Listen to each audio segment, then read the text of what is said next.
Nós já oramos, mas eu gostaria de uma vez mais orar diante do Senhor, para somar, também nesse clamor, um pedido para que nós sejamos socorridos. Que nesse tempo que vamos estar vivenciando a partir de hoje, seja de fato um tempo que Ele mesmo tenha preparado. E assim possamos receber a palavra do alto. Nosso maravilhoso Pai, uma vez mais recorremos ao trono da Tua graça. Tu bem sabes que sem Ti nada somos, nada podemos. Nós clamamos que o Espírito Santo derrame sobre nós a unção, derrame sobre nós a luz, para que possamos ver conforme Tu vês. Desejamos que Ele tenha liberdade neste ambiente, no meio dos Teus santos, em nós, entre nós, para que este ajuntamento que inicia-se hoje, dentro dessa perspectiva, possa ser levado a bom termo até o seu dia final. Fala-nos, pois o Teu povo deseja ouvir. Ajuda-nos, nós Te suplicamos, em nome do nosso amado Jesus Cristo. Amém, Senhor. Amém. Antes de nós lermos algumas porções das Escrituras Sagradas, permita-me dizer aqui algumas palavras introdutórias, até concernente ao tema que o Senhor levantou o coração dos irmãos aqui desta região. Não ameis o mundo. De fato, é algo extremamente necessário que toquemos nesse assunto. O que temos percebido, assim, em outras realidades, em outros contextos, é que, de fato, nós temos visto o mundo e seus tentáculos atingirem o povo de Deus de maneira inimaginável. E nós precisamos buscar o socorro da palavra do Senhor, para que, através desse socorro, através da palavra, nós possamos realmente estar protegidos nesse tempo do fim. Possamos estar cercados pela sua graça, para que nós estejamos isentados desse mundo. O Senhor Jesus quer que nós permaneçamos nesse mundo. Na sua oração dominical, dirigida ao Pai, Ele disse: não peço que os tires deste mundo, mas que os guarde do mal. E esse mal ali é um substantivo, é algo que refere-se ao maligno. Sejamos guardados desse mal. O Senhor não quer que nós saiamos.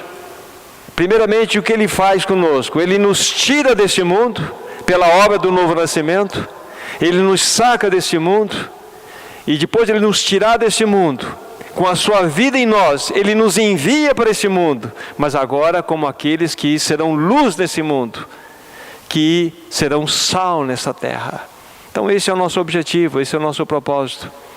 E buscando diante do Senhor um caminho para que estivéssemos juntos nesse tempo, os irmãos vão perceber ao longo da mensagem qual é a tônica, o tópico que nós vamos estar enfatizando para os irmãos. Então nós vamos ler aqui algumas porções das Escrituras Sagradas e vamos avançar. A primeira delas, já fizemos uma leitura há pouco, encontra-se no texto-chave, que é 1 João capítulo 2. 1 João capítulo 2, versículo 15 a 17, para que tenhamos todo o contexto dessa passagem. Diz assim as Escrituras: não ameis o mundo, nem as coisas que há no mundo. Se alguém amar o mundo, o amor do Pai não está nele.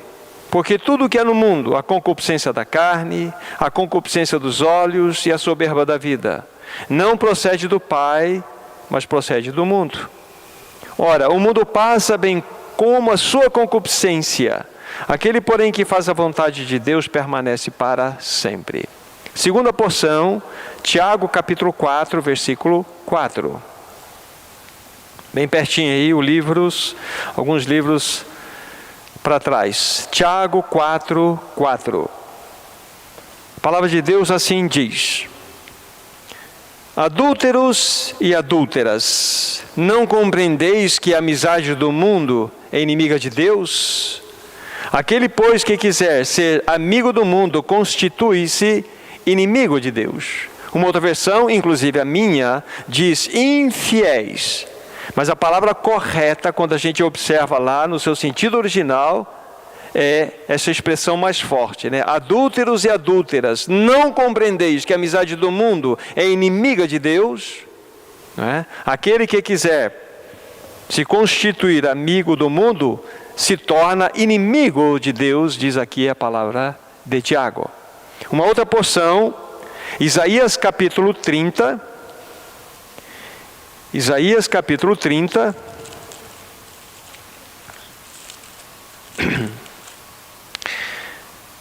versos 1, 2 e 3. Ai dos filhos rebeldes, diz o Senhor, que executam planos que não procedem de mim e fazem aliança sem a minha aprovação, para apresentarem pecado sobre pecado, que descem ao Egito, sem me consultar, buscando refúgio em Faraó e abrigo à sombra do Egito. Mas o refúgio de Faraó se tornará em vergonha e o abrigo da sombra do Egito em confusão. Nesse mesmo livro, é o próximo capítulo 31, é o verso 1. Ai dos que descem ao Egito em busca do socorro, que se estribam em cavalos, que confiam em carros, porque são muitos, e em cavaleiros, porque são muito fortes, mas não atentam para o Santo de Israel, nem buscam ao Senhor. Uma outra porção, próximo livro, Jeremias, o capítulo é 2,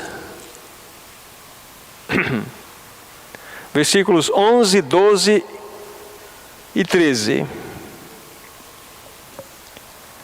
Repetindo, Jeremias, capítulo 2, 11, 12 e 13. Houve alguma nação que trocasse os seus deuses, posto que não eram deuses? Todavia o meu povo trocou a sua glória por aquilo que é de nenhum proveito. Espantai-vos disto, ó céus, e horrorizai-vos, ficai estupefatos, diz o Senhor, porque 2 males cometeu o meu povo. A mim me deixaram o manancial de águas vivas, e cavaram cisternas rotas, que não retêm água. Então, estas as porções que nós temos para o registro até o momento. Permitam-me levantar algumas perguntas, meus irmãos. Nós vamos fazer algumas perguntas por um momento. Irmãos, o que leva um filho de Deus a amar o mundo? Porque quando João está escrevendo a sua carta, ele está dirigindo-se aos santos. Ele não está dizendo não ameis ao mundo para pessoas ímpias, e sim para aquelas pessoas que foram regeneradas. Então levantamos a seguinte e primeira pergunta: o que leva um filho de Deus a amar o mundo e se render aos seus prazeres? Porque facilmente os jovens, não somente os jovens, mas muitos do povo de Deus, se encantam, se rendem às delícias que este mundo, aos encantos que este mundo oferece? São perguntas. Será a falta de contentamento? Será uma falta de paz interior? Será a falta de um descanso espiritual? Oh, meus irmãos e irmãs, o que leva um cristão a descer ao Egito e buscar socorro? E buscar confiança? E bem sabemos que o Egito é uma figura do mundo. É uma figura do mundo. E bem dentro daquele contexto que nós observamos na leitura, Isaías estava então exortando especificamente o povo de Jerusalém, porque a Síria estava pronta para invadir Jerusalém com Senaqueribe. E Isaías então levou o povo a um posicionamento muito claro diante de Deus, que eles deveriam ter uma postura tal que Deus então iria livrá-los dessa situação. Só que o povo entrou numa convulsão, numa comoção, e começou a ficar muito perturbado. E muitos ameaçaram: nós vamos buscar socorro no Egito, lá em Faraó. É por isso que tem aquela exortação nos 2 capítulos 30 e 31.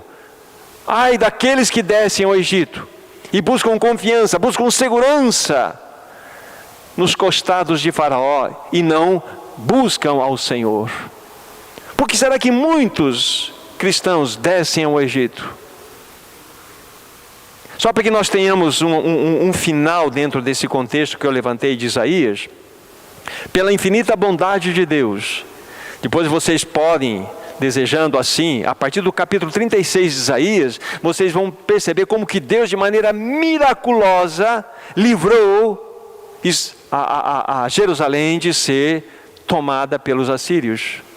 100 anos mais tarde, que é o tempo da vida de Jeremias, então é que vem Babilônia com Nabucodonosor e leva cativo toda a Jerusalém para a Babilônia. Mas o que leva, queridos irmãos? O que leva um cristão a descer a este mundo e buscar ali a satisfação da sua vida? O que leva um filho de Deus a ter aquela postura que eu mencionei aqui, a se encantar com as delícias que esse mundo pode produzir? Irmãos e irmãs, o que motiva um santo que foi comprado pelo precioso sangue de Cristo Jesus a preferir a beber de fontes de águas sujas, águas salobas, deixando de lado o verdadeiro manancial da vida que é o Senhor? O que leva um cristão, um filho de Deus, a desprezar o verdadeiro manancial da vida? O que leva? Estamos levantando bastante perguntas de maneira proposital. E o ponto principal, que já vou dar uma pequena colocação para vocês, é bem no início de 1 João. Não ameis. Não ameis. Aí diz o mundo. Por que muitos de nós amamos o mundo? Essa é a grande questão. E nós temos que ter absoluta certeza, amados irmãos, que os tentáculos deste mundo já alcançaram o povo de Deus. De um modo geral, não estamos falando deste, daquele outro grupo, não.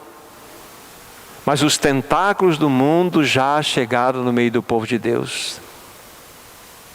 E graças ao bom Deus, por que nós estamos estudando isso? Porque Deus tem levantado no coração de irmãos uma preocupação em relação a este assunto. E nós precisamos ser, de fato, socorridos pelo Senhor, para que nós não sejamos, então, o quê? Presas fáceis desse mundo caído.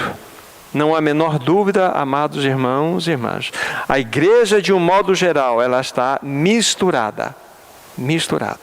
Nós não temos adequadamente testemunhado do Senhor. Não temos adequadamente anunciado a sua palavra. Sabe por quê? Porque o coração de muitos dos cristãos está dividido. É um coração dividido. É um coração que, em algum momento, deseja as coisas do Senhor, mas em grande parte de outros momentos tem a sua ligação clara, afetivamente falando, com este mundo. Por que a igreja cada vez mais tem se tornado como ou parecida com o mundo? Resposta. Uma primeira resposta. Nós amamos aquilo que é importante para nós. Nós amamos aquilo que nós julgamos valer a pena. Esse é o ponto. Por que nós amamos o mundo? Porque ele é importante para nós. Por que nós temos um relacionamento com o mundo? Porque nós entendemos que o mundo vale a pena. Esse mundo é atrativo, queridos irmãos e irmãs. Por que então nós amamos o mundo? Porque ele é importante para nós. Agora, Lembre-se que uma das citações feitas foi o livro de Tiago, capítulo 4, versículo 4. E a expressão forte no livro não é infiéis. Lá no seu original é adúlteros, adúlteras.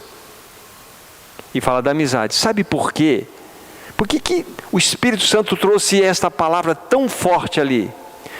Porque a relação com esse mundo, do ponto de vista da palavra de Deus, é uma relação espiritual.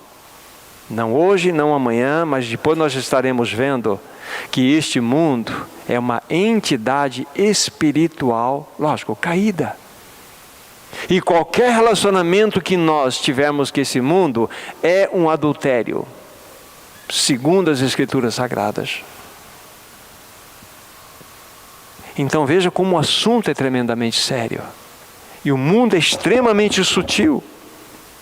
O mundo tem as suas maneiras de como acessar o nosso coração, de como cativar a nossa mente, de como tragar a nossa vontade para ele. Agora, levantamos muitas perguntas, fizemos um apanhado diagnóstico. Por que um filho de Deus, então, lavado no sangue de Cristo Jesus ainda tem encantos por esse mundo? Por quê? Uma vez feito, então, esse diagnóstico, cabe a nós levantar uma outra pergunta, agora positiva, né? Qual é o caminho que devemos tomar? Qual é o antídoto que nós podemos ter, provar, para que nós sejamos, então, guardados dessa situação tão terrível?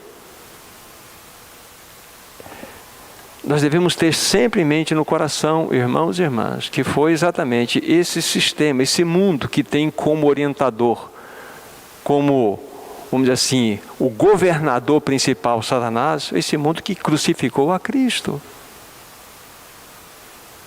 Ele é o mundo responsável pela crucificação do nosso amado Senhor Jesus Cristo. Então, qual é o caminho a tomar? Qual é o antídoto a beber? Nós precisamos, vamos lá, rogar ao Espírito Santo, e já vou dizer uma coisa que vai estar dentro de um ponto de resposta às questões levantadas. Porque amamos o mundo. Lembre-se, por que amamos o mundo? Em várias situações. Devemos rogar ao Espírito Santo. Devemos pedir a Ele, suplicar a Ele, que Ele desperte em nossos corações um amor profundo pelo amado da nossa alma.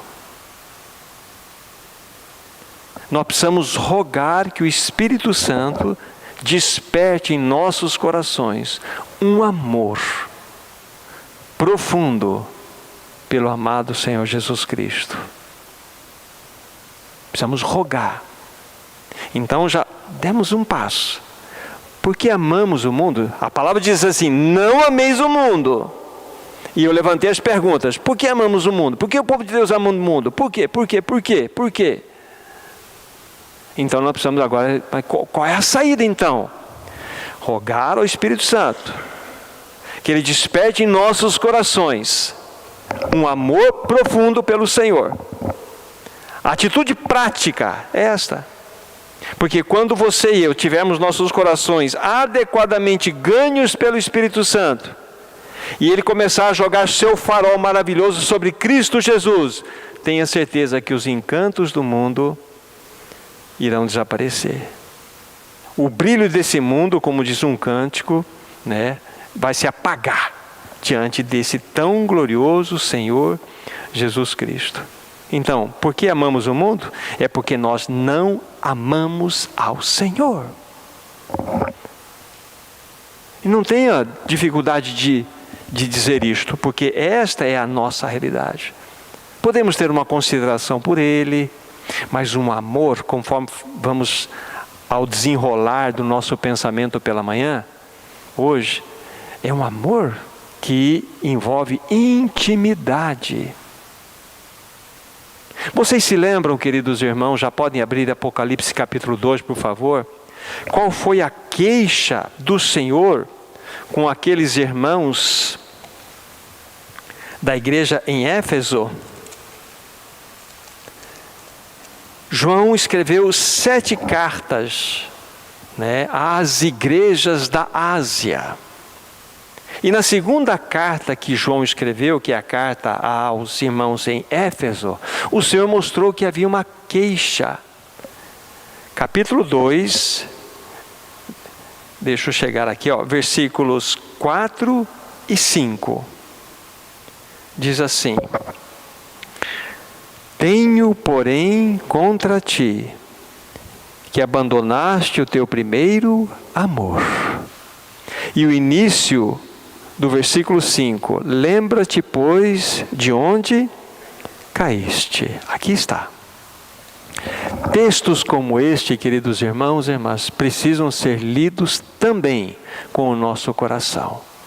Quem está dizendo essas palavras é o próprio Senhor. Veja que a queixa dele é uma queixa bem pontual. Ele não está dizendo, tenho porém contra ti que deixaste de evangelizar, porque eles faziam isto. Ele não está dizendo aqui, tenho porém contra ti que deixaste de me servir, porque eles serviam. Leiam essa carta, vocês vão verificar que é uma carta que tem muitos elogios maravilhosos. Mas havia algo que realmente trazia um peso no coração do nosso Senhor. Tenho, porém, contra ti que abandonaste o teu primeiro amor. E isso fala-nos de algo chamado intimidade. Sem intimidade com o Senhor, nós não poderemos desenvolver um relacionamento com Ele. E se nós não desenvolvermos um relacionamento com Ele, nós não iremos amá-lo. Então vamos construindo nossos pensamentos aqui.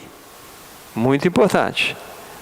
Vale sempre dizer o seguinte: a palavra de Deus diz lá no seu texto principal para nós: não ameis o mundo, porque você e eu ainda temos ligações, às vezes um pouco mais, um pouco menos. Mas por que o nosso coração é cativado para o mundo? Resposta: porque nós não amamos ao Senhor.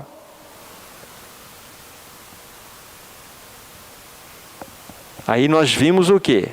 A queixa do próprio Senhor, feita a uma igreja que era modelo na Ásia. Uma igreja que você vai perceber aqui, é uma igreja que funcionava. Uma igreja que não tem nenhuma outra repreensão no que ela fazia, na sua postura de conduta, mas no que, de fato, envolvia o seu relacionamento de intimidade com o Senhor. Estava em falta. Então nós podemos funcionar muito bem em muitas áreas que são legítimas, lícitas, porém podemos estar pecando naquilo que é essencial. Não ameis o mundo. Por quê? Porque a palavra está mostrando que é possível que nós assim façamos. Tá? E diante dessa situação, chegamos num outro ponto importante, dentro da resposta. Para que nós possamos amar o Senhor acima de todas as coisas, algo precisa acontecer em nós. Porque nós não respondemos toda a questão levantada. Permitam-me ser bastante didático aqui, não quero ser professoral, mas quero ser didático. Nós amamos o mundo, porque o Senhor não desperta interesse para nós. É como se disséssemos, Ele não é tão importante para nós. Estamos vendo agora um outro passo, para que nós possamos amá-lo. Então o ponto é, amar Jesus? Então, Thomas, você está dizendo que nós precisamos amar a Jesus. Sim. Agora, algo precisa acontecer. E o Espírito Santo também precisa nos socorrer neste assunto. Aí, o terceiro ponto e o mais importante de todos eles, que é a base. Nós precisamos ver o quanto Ele nos amou. Esse é o ponto que nós vamos nos deter. Será que nós mensuramos o quanto verdadeiramente Ele nos amou? Será que nós temos a noção do preço que Ele pagou para que nós fôssemos resgatados, queridos irmãos e irmãs? Então, da mesma forma que precisamos da luz do Espírito Santo para ser despertado em nossos corações o amor profundo pelo Senhor, esse mesmo Espírito Santo vai mostrar, vai trazer luz para nós, para que nós vejamos o quanto Ele nos amou. Aí nós fechamos a equação. Tudo começa lá: não ameis o mundo, porque amamos o mundo. A situação seguinte, porque nós de fato não amamos o Senhor. Mas por que nós não temos amado o Senhor adequadamente? Porque ainda não temos uma clareza dada pelo Espírito Santo referente ao quanto Ele nos amou. O Espírito Santo em nós, Ele lança o seu farol e vai nos demonstrar o profundo amor que Jesus exerceu por nós. Queridos irmãos e irmãs, Ele pagou um preço elevadíssimo para nos salvar. Um preço muito alto. Muito alto. E nós pouco sabemos deste preço. E é isso que nós vamos tratar.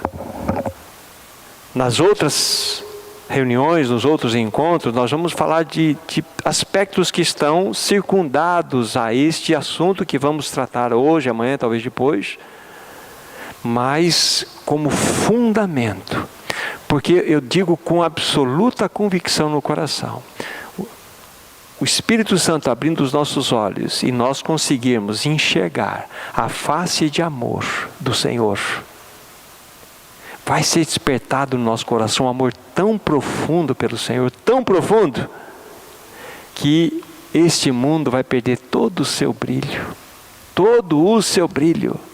A sua vida vai ser cativada por um Senhor que verdadeiramente te amou. E nós vamos considerar este amor. Este amor precisa nos tocar, precisa quebrar toda a frieza, dureza do nosso coração, para que nossos corações sejam ganhos para Ele mesmo. Irmãos, o Espírito Santo, Ele vai nos mostrar que Cristo chegou às últimas consequências para que você e eu pudéssemos ser objetos do seu amor, para que você e eu pudéssemos ser livres de uma condição de escravos e nesta situação nos deixar completamente libertos nele mesmo. Até onde o Senhor foi para demonstrar o seu amor por você? Essa é a grande questão. E eu vou falar agora 3 coisas para vocês. Primeiro, lembre-se que Jesus chegou às últimas consequências para demonstrar o seu amor por você. Primeiro, pode abrir lá, Filipenses capítulo 2, do versículo 6 em diante. Essa foi a primeira atitude prática do nosso amado Senhor Jesus Cristo para que Ele demonstrasse o seu profundo amor por nós. Filipenses 2, 6 em diante. Olha que texto precioso. Pois Ele, o Senhor Jesus, subsistindo em forma de Deus, não julgou como usurpação ser igual a Deus. Antes, a si mesmo se esvaziou, assumindo a forma de servo, tornando-se em semelhança de homens, e reconhecido em figura humana, a si mesmo se humilhou, tornando-se obediente até a morte e morte de cruz. Pelo que também Deus o exaltou sobremaneira, e lhe deu o nome que está acima de todo nome, para que ao nome de Jesus se dobre todo o joelho, nos céus, na terra e debaixo da terra, e toda língua confesse que Jesus Cristo é Senhor, para a glória de Deus Pai. Primeira observação feita: o que Ele fez? ele chegou às últimas consequências. Lembre-se, por favor. Ele deixou o seu trono de glória, por amor a você, por amor a mim. Ele deixou seus palácios de marfim. Ele deixou toda a glória que ele recebia constantemente de todos os anjos, serafins, querubins existentes. Ele deixou seu manto real, a sua glória, a coroa que estava sobre a sua santa cabeça. Ele abriu mão de tudo isto. Ele subsistia em forma de Deus. Ele era Deus. E veio assumiu a condição de um servo,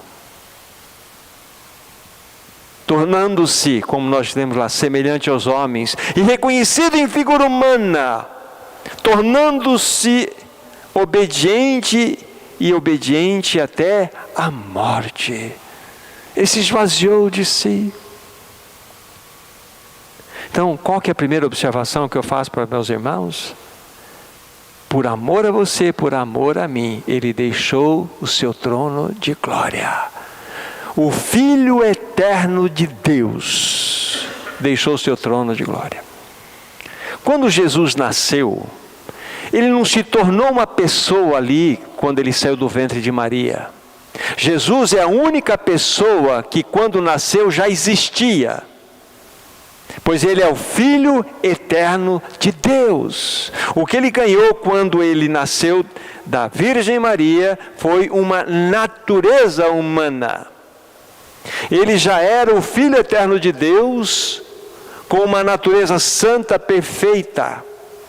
E quando ele então, esvaziando-se dessa glória maravilhosa, nunca da sua divindade, mas da sua glória, ele nasceu do ventre de Maria. E ali ele não se tornou uma pessoa.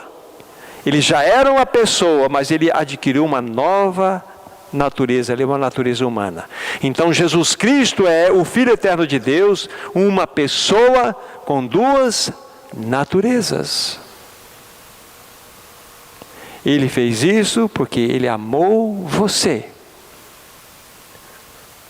Somente Deus poderia nos salvar da condição nossa de pecadores. Mas somente um homem teria que pagar o preço. Mas o homem, se fosse pagar o preço, seria condenado. Então, Deus vem e assume a natureza humana e vai para uma cruz e paga o preço por causa dos nossos pecados. Então, essa é a primeira situação. Isso é fruto do seu amor. Mais do que isto, vamos considerar a segunda expressão de consequências últimas que Jesus chegou para demonstrar o seu amor por cada um de nós. E isso aconteceu quando ele estava lá no jardim de Getsêmani, a primeira fase desse processo.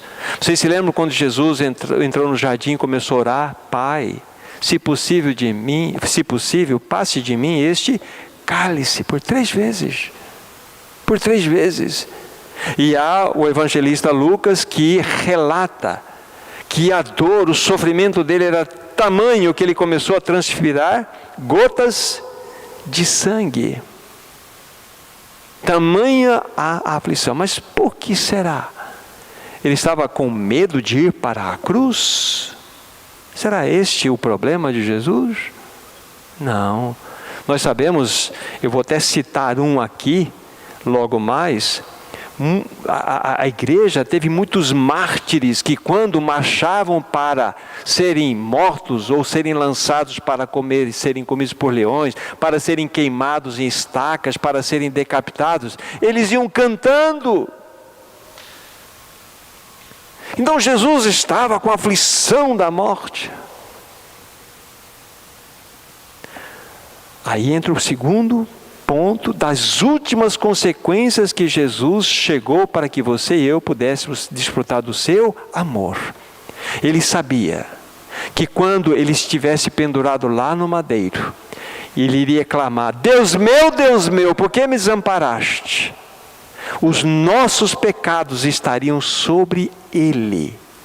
Veja que ele nos chamou Deus de Pai.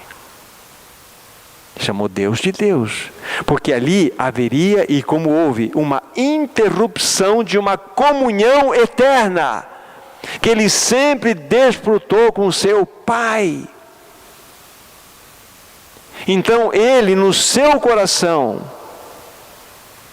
não se importou com ele mesmo, se importou com você e comigo, a ponto, as consequências tais dele falar assim: Pai, eu abro mão da comunhão contigo, para que eu derrame o meu amor para eles.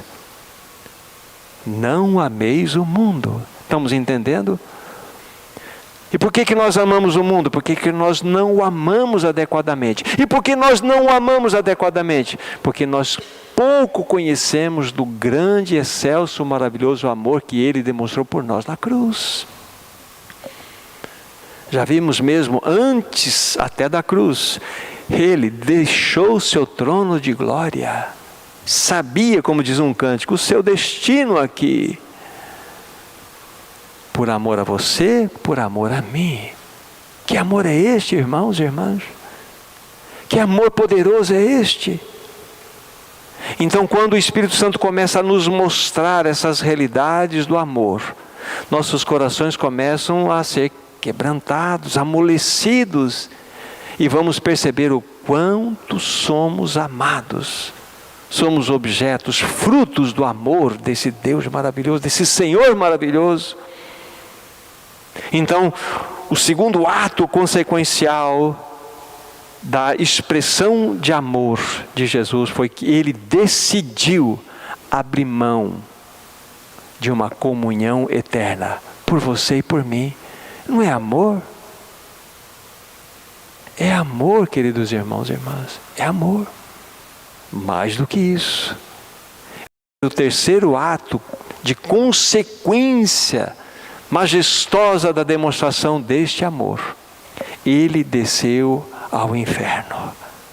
Ele desceu ao Hades. Vamos pegar Atos dos Apóstolos, capítulo 2. Depois, com relação à marca, eu não citei um texto anteriormente no segundo aspecto. Anotem Mateus capítulo 26, que fala-nos ali a respeito de Jesus no jardim de Getsêmani. Aconteceu todo aquele cenário quando Jesus pede ao seu Pai que, se possível fora, passasse dele o cálice. Só para vocês anotarem no segundo aspecto de consequência que eu abordei há pouco. Mas esse terceiro aspecto, no capítulo 2 de Atos dos Apóstolos, capítulo 2, veja o versículo 27. Esse é um texto que refere-se a Jesus também, é o 27 e o 31. Porque não deixarás a minha alma na morte, nem permitirás que o teu santo veja a corrupção. Verso 31. Prevendo isto, referiu-se à ressurreição de Cristo, que nem foi deixado na morte, nem o seu corpo experimentou corrupção.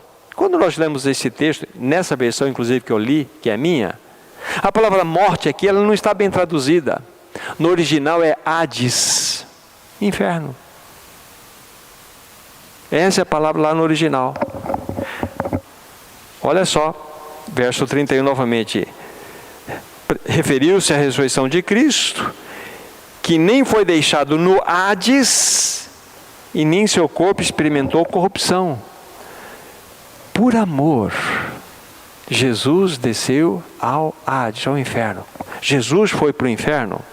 Foi. Olha só. Agora, vejam só a sabedoria. Como que Deus é maravilhoso. Porque ninguém poderia tirar a vida de Jesus. Ele diz em João capítulo 10, versos 17 e 18, ninguém tira a minha vida. Ninguém. Eu, pelo contrário, espontaneamente a dou, este mandato recebi do meu Pai. Então ninguém poderia tocar em Jesus. Ninguém. Então como ele morreu? Não, ele entrou na morte. Então olha só como Deus é maravilhoso para tratar do assunto morte, para tratar do assunto de libertação, tratar do assunto de Satanás. Ele, no seu Filho, naquela cruz, sobre ele, o manto do nosso pecado foi colocado. Todo o pecado de imundícia, sujeira, podridão, aquilo que você possa imaginar, como o texto diz, lascívia, concupiscência, tudo isso foi colocado sobre Jesus. É por isso que houve um rompimento de comunhão. Ele não foi contaminado, nenhuma célula única de Jesus foi contaminada, nada. Mas sobre ele os nossos pecados foram colocados. Então a morte veio sobre ele. E porque a morte veio sobre ele, então ele desce ao Hades, porque nós merecíamos ir para o Hades. Então ele se encontra lá. E a morte só tem poder de reter o que o pecado tocou. O pecado tocou em Jesus? Não. Não tocou. Agora abram, por favor, Apocalipse capítulo 1. Apocalipse capítulo 1.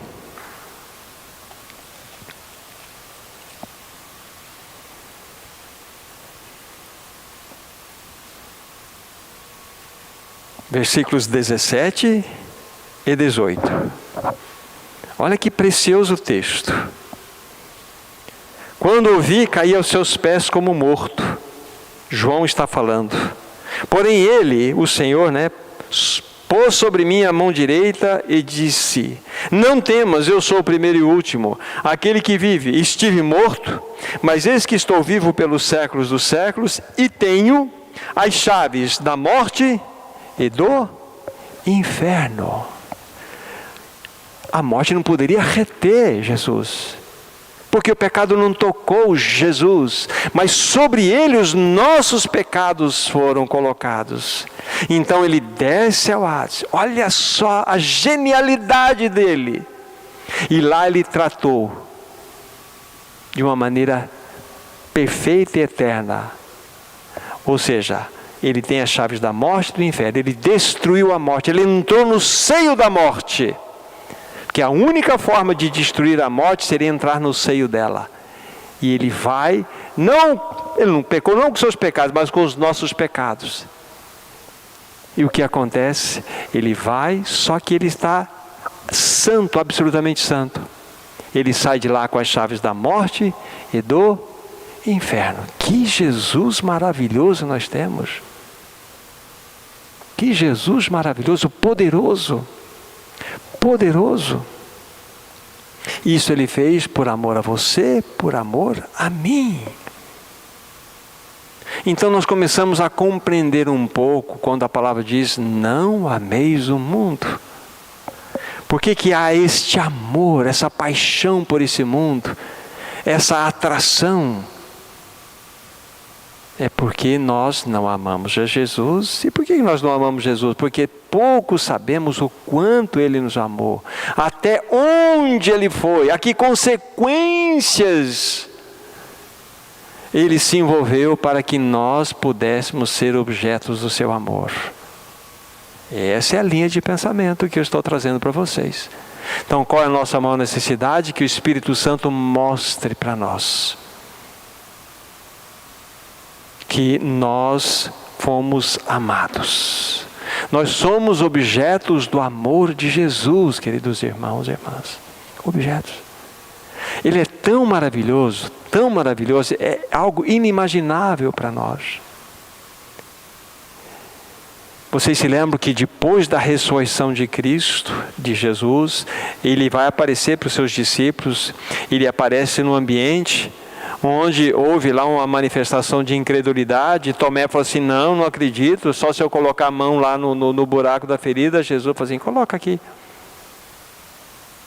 Isso significa algo muito importante, que nós temos no trono deste universo, hoje, reinando de modo soberano, um Deus ferido. Ferido de amor por você e por mim. Até onde Ele chegou, até que consequências Ele se envolveu para demonstrar este amor. Haverá um tempo na história na história dessa humanidade, onde tudo estará consumado. Você e eu, nós que pela graça nascemos de novo, ganharemos um corpo glorificado. A Bíblia fala igual ao de Cristo, excetuando uma coisa: o dele pela eternidade terá as marcas da cruz. E essas marcas estarão lá como testemunhas claras de um amor perfeito que Ele demonstrou por você e por mim no tempo e no espaço. Que amor é este, irmãos e irmãs? Que amor é este? Que amor é este? Que amor é este? Eu estava falando que ia fazer a citação de um irmão para vocês, de um mártir. Esse irmão, ele viveu no segundo século, ano 155, um irmão chamado Policarpo. E Policarpo, ele foi bispo da igreja de Esmirna, essa a qual essas cartas são dirigidas aqui. E dentro daquele segundo século, o imperador que reinava, o imperador romano que imperava ou reinava era Trajano, um duro e massacrador, um perseguidor dos santos, porque exigia-se a adoração a César, exigia-se a adoração ao imperador. E os cristãos, sabe do que eles eram acusados? Por incrível que pareça, de ateus, por não se curvarem ante o panteão, ante os deuses romanos, ante César. Eles eram acusados de ateus. Morte aos ateus, morte aos cristãos. E entra então Policarpo nessa cena. Então descobre-se então numa situação, descobre-se onde ele estava, ele é levado diante das autoridades. E as autoridades diziam o seguinte: não, Policarpo, você pode continuar adorando Jesus, não tem problema não, só fala assim, César é Senhor, aí vira as costas e vai embora, você nem precisa dar bola para esse não. Eu falei, não é assim. Aí eu vou ler para vocês virem o que ele falou. Faz 86 anos que eu sirvo ao meu Senhor, e Ele nenhum mal me fez. Como hei de negar, de maldizer o meu rei, que me amou e me salvou? E as suas últimas palavras em oração antes de morrer foram: Senhor Deus soberano, dou-te graças porque me consideraste digno deste momento, para que junto aos teus mártires eu possa ser parte no cálice de Cristo. Por isso eu te bendigo e te glorifico. Amém.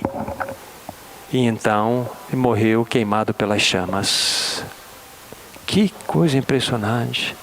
Um homem que absolutamente conhecia o amor de Deus revelado em Cristo Jesus.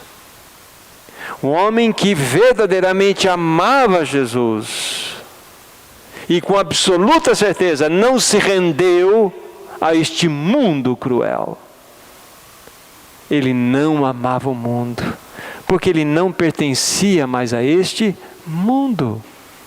Em outras reuniões vamos verificar os textos que falam-nos dessa libertação clara desta realidade de mundo caído.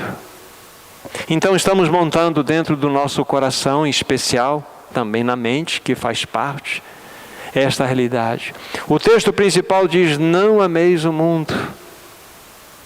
Por que nós amamos o mundo, queridos irmãos e irmãs? Porque nós não temos adequadamente amado ao Senhor Jesus. Então nós precisamos da graça, precisamos do que o Espírito Santo jogue luz sobre nós, para que nós possamos amar a este Senhor de um modo especial. Mas aí acrescentei algo a mais nesse assunto, que o mesmo Espírito Santo nos mostre o quanto Ele, o Senhor, nos amou.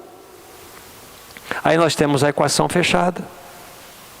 Porque na medida em que recebemos isto do Senhor, na medida em que recebemos esta revelação, então esse mundo completamente vai perder o seu brilho diante de nós.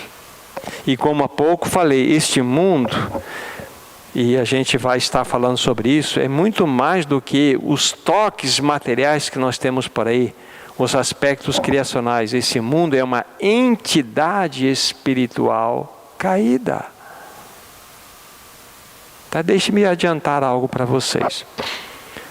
A igreja, vou fazer uma relação, a igreja e o mundo aqui. A igreja é uma entidade espiritual. A palavra igreja significa os que foram chamados para fora. Fora do quê? Deste mundo. Nos tornamos uma realidade espiritual. A igreja não é um prédio, não é um edifício que tem uma cruz em cima. Isso não é igreja, isso é local. A igreja é uma realidade espiritual, é composta de todos os que foram nascidos de novo.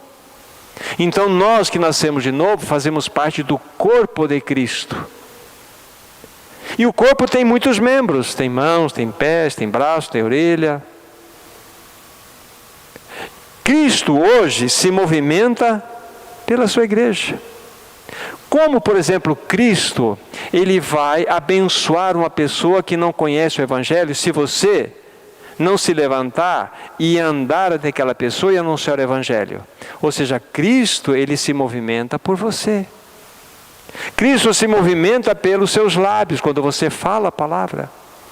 Cristo se movimenta com as suas mãos, quando você abraça alguém e dispensa o amor dele. Cristo age pelo seu corpo. Ou seja, ele conta com o seu corpo para atingir o seu alvo. Da mesma forma, o mundo, que é uma entidade espiritual, tem também um cabeça, Satanás. E de que maneira Satanás se movimenta para atingir o seu alvo? Pelo seu corpo. Qual é o corpo de Satanás? O mundo. O mundo nesse sistema caído. Esta é a lógica. Então todo o avanço das trevas vem por este corpo espiritual chamado mundo. Depois, quando estivermos falando a respeito do que significa isso, significa aquilo, ficará mais claro. Nós estamos somando já anteriormente algumas coisas para vocês. Mas o ponto importante, nós devemos saber que o nosso Senhor Jesus Cristo, quando nós consideramos o terceiro aspecto consequencial da demonstração do seu amor, ele foi ao Hades, por mim e por você. Ele saiu de lá vitoriosamente, com grande valentia. Ele destruiu, a Bíblia fala, pela sua morte, aquele que tinha o poder da morte, a saber, o diabo. Hebreus fala sobre isto. Então nós temos um Senhor que com grande valentia, ele alcançou vitória. E ele está assentado no mais alto e elevado trono desse universo, governando. E tudo isso ele fez por amor. Mas guarde lá, há um Deus ferido sentado no trono desse universo. Ferido de amor por você e por mim. Está ficando claro para nós? Irmãos, por que nós amamos o mundo? Porque não amamos o Senhor.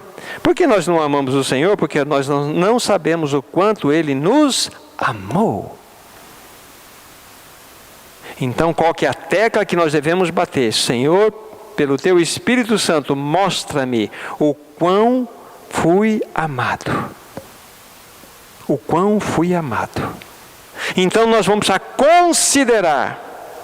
considerar o nosso Senhor Jesus Cristo pendurado no madeiro, com a sua face de amor. E ali nós precisamos então ser impactados por tamanho gesto de amor demonstrado por nós naquela cruz. Pegue em Hebreus capítulo 3, versículo 1, por favor. Hebreus 3, capítulo 3, versículo 1.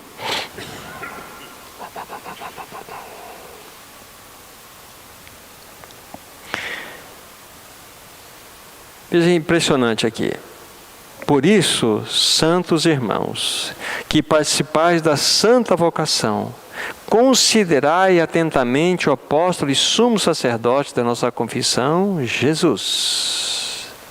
Por que eu peguei esse texto aqui? Eu quero falar de uma palavra especificamente que aqui está colocada, que é a palavra considerai. Quando Andrew Murray, ele tem um livro, ele escreveu um livro para comentário, um comentário sobre o livro de Hebreus, ele trata dessa palavra de uma maneira muito, muito interessante que eu queria compartilhar com vocês. Essa palavra considerar, quando nós pegamos a sua origem latina, ela é composta de duas outras palavras, com e outra palavra sidus, S-I-D-U-S. Sidus. E essa palavra sidus significa constelação. Constelação. E esta palavra, considerar, era muito usada pelos astrônomos. O que um astrônomo faz? Ele pega lá uma luneta, pega lá um equipamento e fica contemplando as estrelas, buscando respostas. Buscando respostas da sua análise, da sua pesquisa, enfim, ele busca a resposta. E Andrew Murray faz uma aplicação aqui, que nós precisamos, como estes astrônomos, considerar o apóstolo e sumo sacerdote da nossa confissão, Jesus. E na medida em que nós vamos considerando, nós vamos obtendo respostas para os nossos corações. Mais do que isso, nossos corações começam a ser despertados para amá-lo. Para sermos ganhos por esse amor maravilhoso. Então, esta é a palavra. Considerai. Considerai, e é mais do que considerar, é atentamente. Em outras passagens, nós temos no livro de Hebreus, ele vai aplicar essa palavra. Em especial, ele faz esse comentário que eu apliquei para vocês aqui, nesse verso aqui. Nós devemos considerar. Ter uma postura de um astrônomo. Considerar. O apóstolo e sumo sacerdote da nossa confissão, Jesus. Tá? E é exatamente isso, queridos irmãos e irmãs, que nós iremos fazer em algumas reuniões iniciais que teremos.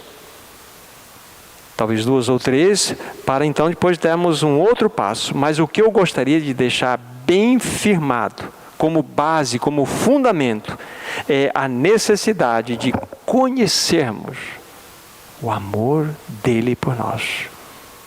E não há como nós conhecermos este amor se nós não contemplarmos a sua face quando ele estava pendurado no madeiro.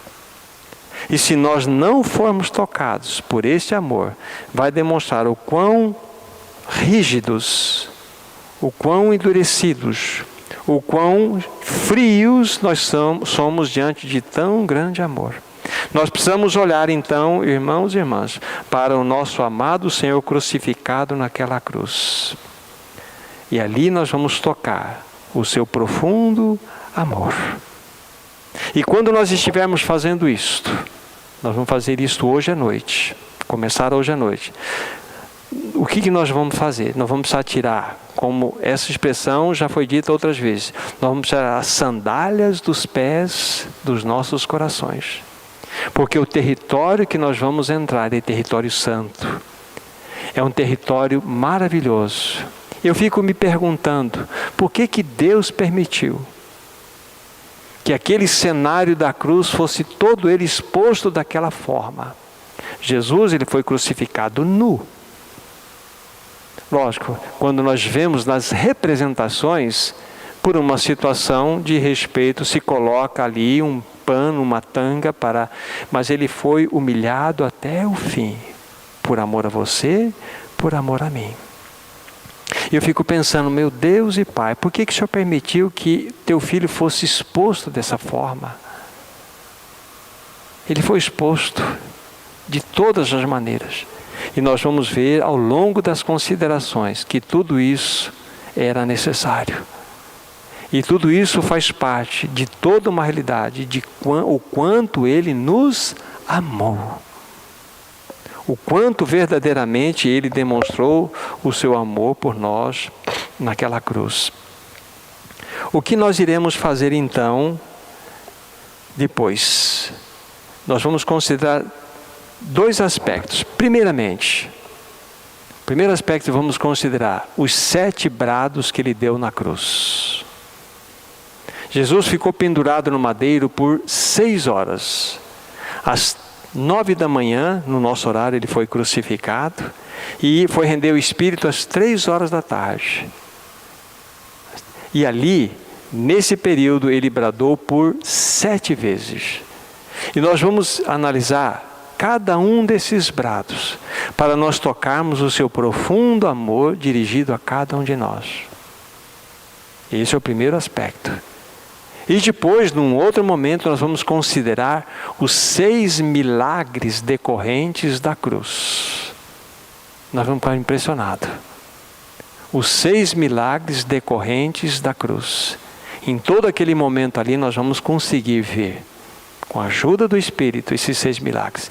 E na soma dessas duas realidades, nós vamos então receber no coração exatamente o derramar do Espírito. Em outras palavras, vejam só o quanto vocês foram amados. Vejam só o quão Ele amou vocês.